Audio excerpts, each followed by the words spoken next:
So we're going to work some examples here on related rates, and we'll start with some simpler ones to get the idea of it, and then we'll move on to some that are a little more involved. So the first one, assume the radius of a sphere is a differentiable function of time, and let V be the volume of that sphere. Now you don't have to ever memorize these formulas, they'll be given to you. Find an equation that relates the rate of change of the volume dV dt and the rate of change of the radius dr dt. So we're starting with this formula right here, and we're going to differentiate that with respect to t. So we get dV dt is equal to, and now the 4/3 pi is just hanging out there, and the derivative of r to the third is going to be 3r to the second times dr dt. We can cancel the 3's, and so we get dV dt is equal to 4 pi r squared times dr dt. So, and this is the reason for the name related rates. We have two rates of change that are related to each other, hence the name. Okay, on to the next one. Now assume the radius and height of a cone are differentiable functions of time, and let V be the volume, and find an equation that relates those two. So we did this actually in our example. See if you can remember how to do this on the notes from earlier. So we get dV dt, and then that's going to equal, the 1/3 pi will hang out, but since r and h are both functions of time, to differentiate them, we have to do a product rule. So we have the first times the derivative of the second plus the second times the derivative of the first, and that's a chain rule derivative.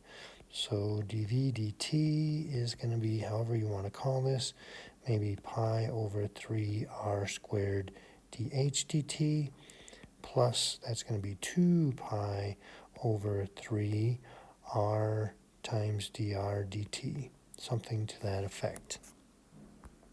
Okay, now it gets a little bit more challenging. So we have a hot air balloon rising straight up from a level field and is tracked by a rangefinder 500 feet from the lift-off point.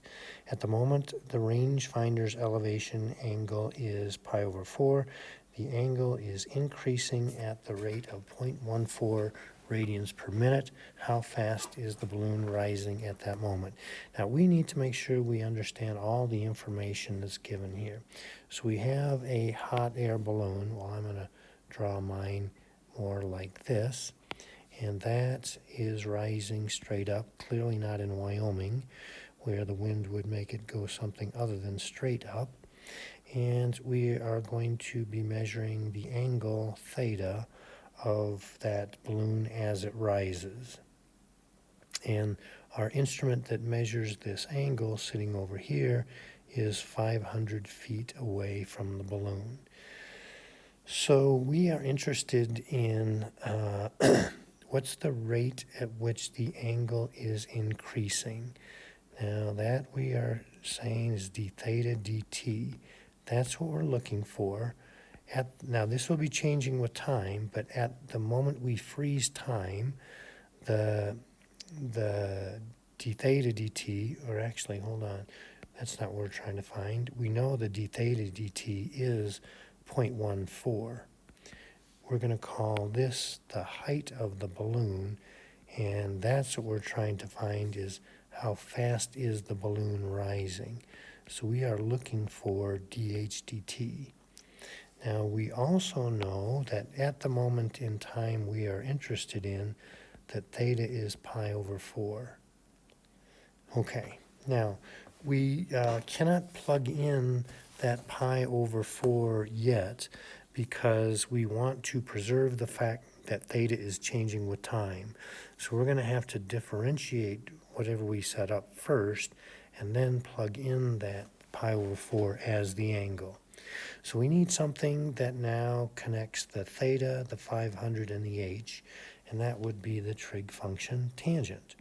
So we have tangent of theta is h over 500. Or it might be easier to multiply that 500 to the other side, and say 500 tangent theta is equal to h. Now h is changing with time, which in turn is going to make theta change with time. So we're going to differentiate this with respect to t. Now, when we do that, the 500 is a constant. The tangent of theta is a chain rule derivative, and it's actually a three-link chain because we have t is the independent variable, which is inside this unknown function theta, which in turn is inside the tangent. So we differentiate the tangent, and that's secant squared theta times the derivative of theta, which we don't know but are going to call d theta dt. And on the other side, we get the dh dt. Okay, now let's see what we know. We know that the theta is pi over 4, so we can plug in pi over 4 there. We know the dh dt is, or the d theta dt is the 0.14, so we're going to plug that in, and we're trying to solve for the dh dt. So I'm going to say 500 times, now secant is 1 over the cosine of pi over 4, which we are going to square, and then multiply by the 0.14 to get our dh dt. So the cosine of pi over 4 is square root of 2 over 2. When we square that, we get 2/4, which is 1/2.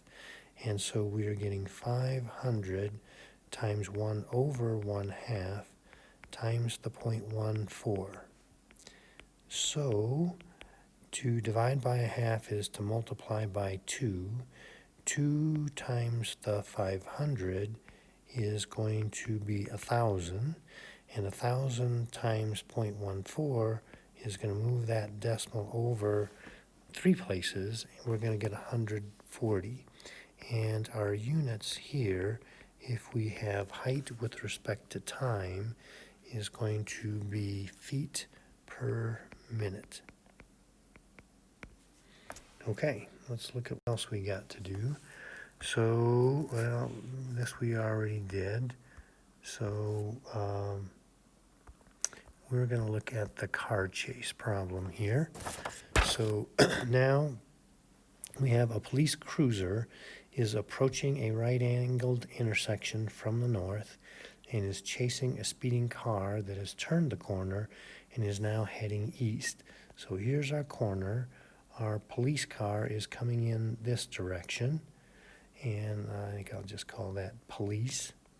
And our speeder is turned the corner and is going east, so our speeder is going this way.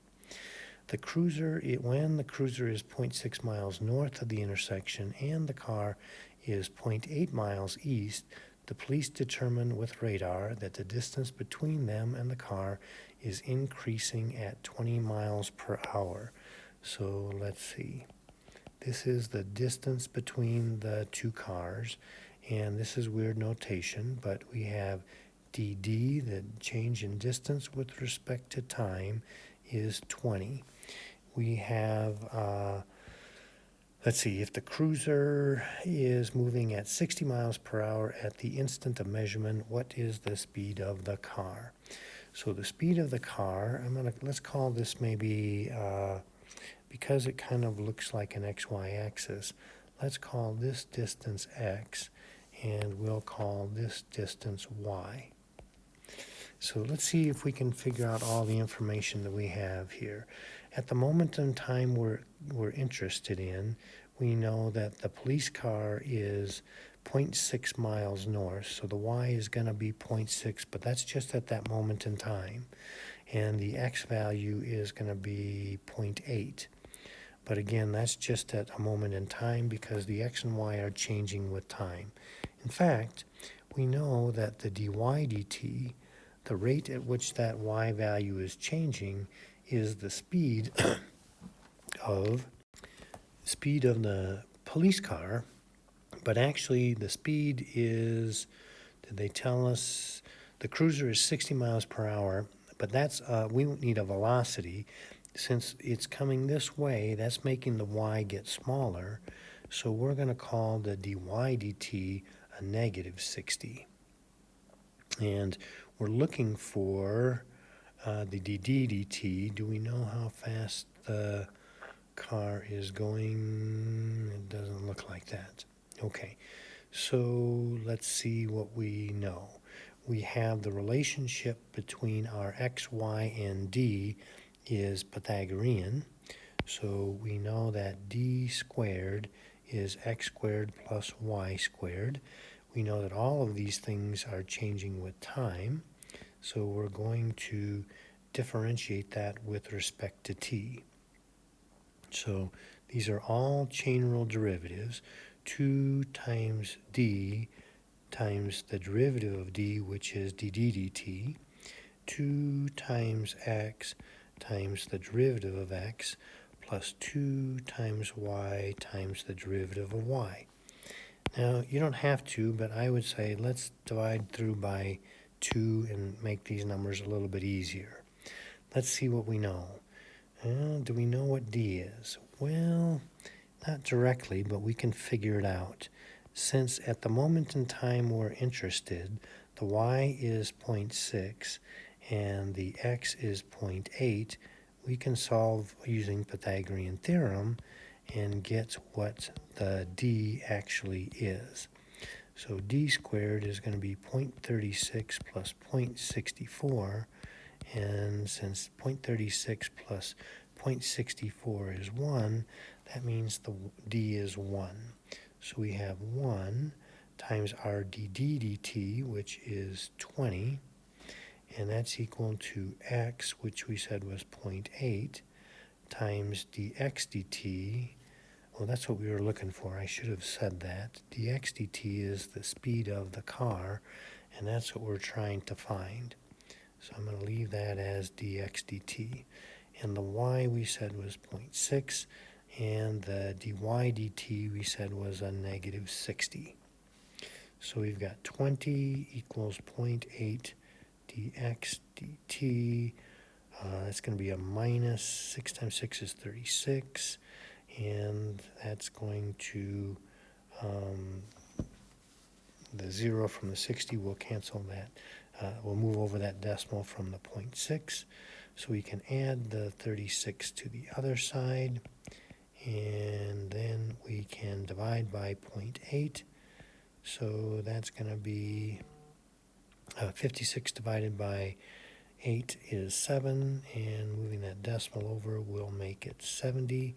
So our speeding car is going at 70 miles per hour.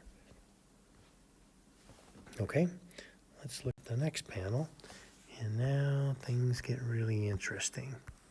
So we have that water runs into a conical tank at a rate of 9 cubic feet per minute. The tank stands point down and has a height of 10 feet and a base radius of 5 feet. How fast is the water level rising when the water is 6 feet deep? So here's going to be our conical tank, and it's pointing down. We know that the radius of this tank is 5 feet, and we know the height of that tank is 10 feet. Now that's fixed. Inside that tank we have some water, and so it's sitting in there. So the water itself is going to take the shape of a cone since it's inside that conical tank.